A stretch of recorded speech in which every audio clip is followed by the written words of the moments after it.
चिंतनीय विषय है और सरकार ने इसको पूरी गंभीरता से लिया है और जो भी लोग दोषी हैं उनको किसी भी हाल में बख्शा नहीं जाएगा। जिस जगह पे हम लोग आए हैं इसके सुरक्षा की दृष्टि से जो सीसीटीवी कैमरे सरकार की तरफ से लगने चाहिए उसके लिए भी हमने जिला प्रशासन को कहा है। जहाँ पर भी जो घटनाएं घटी हैं उस पर तुरंत कार्रवाई होगी और हम लोग पूरा उम्मीद कर रहे हैं कि जो घटना घटी है उसका उद्भेदन हो। नमस्कार, स्वागत है आपका DTV भारत में और मैं हूं आपके साथ सृष्टि श्रीवास्तव।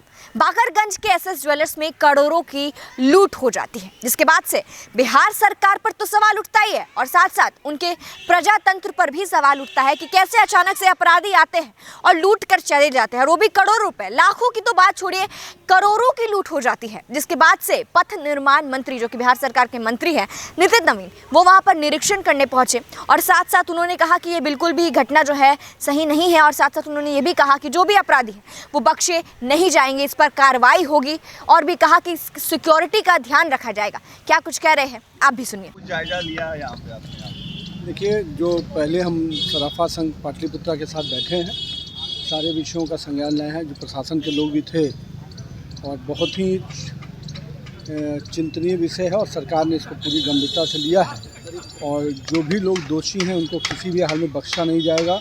साथ में जो संलिप्त हैं उनको भी पकड़ने का, संलिप्त के साथ साथ जो सामान की रिकवरी है उस पर भी बात की गई है। साथ ही साथ जिस जगह पे हम लोग आए हैं इसके सुरक्षा की दृष्टि से जो सीसीटीवी कैमरे सरकार की तरफ से लगने चाहिए उसके लिए भी हमने जिला प्रशासन को कहा है कि गवर्नमेंट के कैमरे लगे ताकि ये एरिया अपने आप में करोड़ों का व्यवसाय होता है और यहाँ पर अगर चुनौती है तो निश्चित रूप से सरकार को पूरी तत्परता से हम लोग प्रयास करेंगे कि कार्रवाई हो और जहाँ जहाँ पर जो कमियाँ हैं उसको दूर करेंगे। मंत्री जी, पुलिस पे सवाल हो रहा है कि 45 मिनट लेट आती है पुलिस। आखिर देखिए, उस विषय के तकनीकी पहलू पर हम लोग बातचीत किए हैं।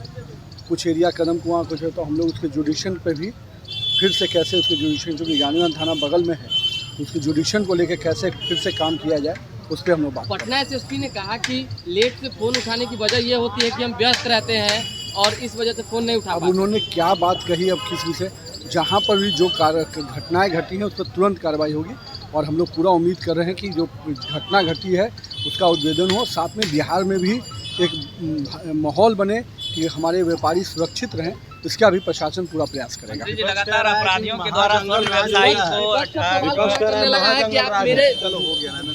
तो सुना आपने क्या कुछ कहना है नितिन नवीन का। यहाँ पर उन्होंने साफ तौर पर कहा है कि आगे से सिक्योरिटी का ध्यान रखा जाएगा, देखा जाएगा और जो भी अपराधी हैं उन पर सख्त से सख्त कार्रवाई होगी। उस पर मतलब एक तरीके से कह सकते हैं बख्शा नहीं जाएगा अपराधी को। देखिए, बाकरगंज में करोड़ों की लूट हो जाती है, करोड़ों की लूट, लाख तो छोड़िए करोड़ों की लूट हो जाती है।